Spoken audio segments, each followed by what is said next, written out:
லேவியர் அதிகாரம் 4. அறியாமல் செய்த பாவங்களுக்கான காணிக்கைகள்.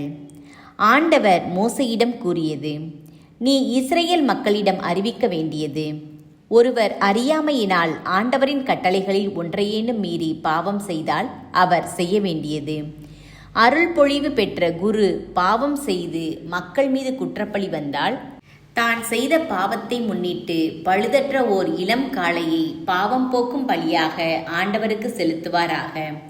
சந்திப்பு கூடார நுழைவாயிலில் ஆண்டவர் திருமுன் அதை கொண்டு வந்து அதன் தலைமேல் தன் கையை வைத்து ஆண்டவர் திருமுன் அதை கொள்வார். அருள் பொழிவு பெற்ற குரு அந்த காளையின் இரத்தத்தில் கொஞ்சம் எடுத்து அதை சந்திப்பு கூடாரத்திற்குள் கொண்டு வந்து அந்த இரத்தத்தில் தன் விரலை தோய்த்து தூயகத்தின் தொங்கு திரைக்கு எதிரே ஆண்டவர் திருமுன் 7 முறை தெளிப்பாராக. குரு அந்த இரத்தத்தில் கொஞ்சம் எடுத்து சந்திப்பு கூடாரத்தில் ஆண்டவர் திருமுன் இருக்கும் நறுமண தூப பீட கொம்புகளில் பூசுவார். காளையின் எஞ்சிய இரத்தம் முழுவதையும் சந்திப்பு கூடார நுழைவாயிலில் இருக்கும் எரிபலி அடித்தளத்தில் ஊற்றுவார். பாவம் போக்கும் பலி காளையின் எல்லா கொழுப்பையும் குடல்களையும் சுற்றியுள்ள கொழுப்பையும் அவற்றின் மேலுள்ள கொழுப்பு முழுவதையும் எடுப்பார். மேலும் 2 சிறுநீரகங்கள், அவற்றின் மேல் இடுப்பையொட்டி உள்ள கொழுப்பு, சிறுநீரகங்களை அடுத்து கல்லீரலின் மேல் உள்ள ஜவ்வு ஆகியவற்றை நல்லுறவு பலி காளையிலிருந்து எடுப்பது போல் எடுத்து குரு அவற்றை எரிபலி பீடத்தின் மேல் எரிப்பார். காளையின் தோலையும் அதன் இறைச்சியையும் தலையையும் கால்களையும் குடல்களையும் சாணத்தையும் காளை முழுவதையும் பாளையத்திற்கு வெளியே சாம்பல் கொட்டுகிற தூய்மையான இடத்தில் கொண்டு போய் விறகு கட்டைகளிட்டு நெருப்பால் எரிக்க வேண்டும். சாம்பல் கொட்டும் இடத்தில் அனைத்தையும் சுட்டெரிக்க வேண்டும். இஸ்ரேல் மக்கள் கூட்டமைப்பு முழுவதும் அறியாமையினால் தவறிழைத்து அது அவர்கள் கண்களுக்கு மறைவாய் இருந்தாலும் ஆண்டவரின் கட்டளைகளை மீறி தகாதன செய்து குற்றத்திற்கு உள்ளானால், அவர்கள் செய்தது பாவம் என தெரிய வரும்போது ஓர் இளம் காளையை சபையார் சந்திப்பு கூடாரத்திற்கு முன்பாக பாவம் போக்கும் பலியாக கொண்டு வர வேண்டும். மக்கள் கூட்டமைப்பின் பெரியோர் அனைவரும் ஆண்டவர் திருமுன் தம் கைகளை காளையின் தலைமேல் வைப்பார்கள். ஆண்டவர் திருமுன் அந்த காளை கொல்லப்படும். அருள் பொழிவு பெற்ற குரு அதன் இரத்தத்தில் கொஞ்சம் எடுத்து சந்திப்பு கூடாரத்திற்குள் கொண்டு வருவார். குரு அந்த இரத்தத்தில் தம் விரலை தோய்த்து ஆண்டவர் திருமுன் தொங்கு திரைக்கு முன்பாக தெளிப்பார். சந்திப்பு கூடாரத்தில் ஆண்டவர் திருமுன் இருக்கும் பலிபீட கொம்புகளின் மேல் அந்த இரத்தத்தில் கொஞ்சம் பூசி எஞ்சிய இரத்தத்தை எல்லாம் சந்திப்பு கூடார நுழைவாயிலில் இருக்கும் எரிபலி பீடத்தின் அடித்தளத்தில் ஊற்றிவிடுவார். காளையின் கொழுப்பு முழுவதையும் எடுத்து பலிபீடத்தில் எரிப்பார். பாவம் போக்கும் பலி காளைக்கு செய்தது போல இந்த காளைக்கும் செய்து குரு அவர்களுக்கு பாவக்கழுவாய் நிறைவேற்றுவார்.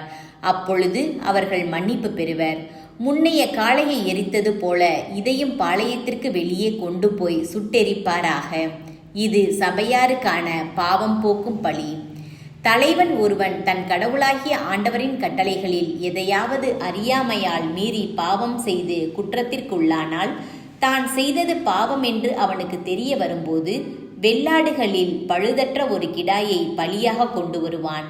அந்த ஆட்டுக்கிடாயின் தலைமேல் அவன் தன் கையை வைத்து எரி பலிபொருள் வெட்டப்படும் இடத்தில் ஆண்டவருக்கு முன் அந்த கிடாயை பலி கொடுப்பான். இது பாவம் போக்கும் பலி.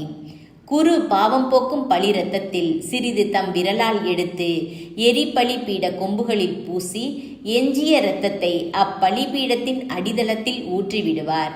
அதன் கொழுப்பு முழுவதையும் நல்லுறவு பலியின் கொழுப்புக்கு செய்வது போல பலிபீடத்தின் மேல் எரித்து விடுவார். குரு அவனுக்காக பாவக்கழுவாய் நிறைவேற்றுவார். அவன் மன்னிப்பு பெறுவான். பொது மக்களில் ஒருவர் ஆண்டவரின் கட்டளைகளில் எதையாவது அறியாமையால் மீறி பாவம் செய்து குற்றத்திற்குள்ளானால், தாம் செய்தது பாவம் என்று அவருக்கு தெரிய வரும்போது அவர் செய்த பாவத்தை முன்னிட்டு பழுதற்ற ஒரு வெள்ளாட்டு பெண் குட்டியை பலியாக கொண்டு வருவார். பாவம் போக்கும் பலியின் தலைமேல் தம் கையை வைத்து எரி பலியிடும் இடத்தில் அந்த பாவம் போக்கும் பலியாட்டை அடிப்பார்.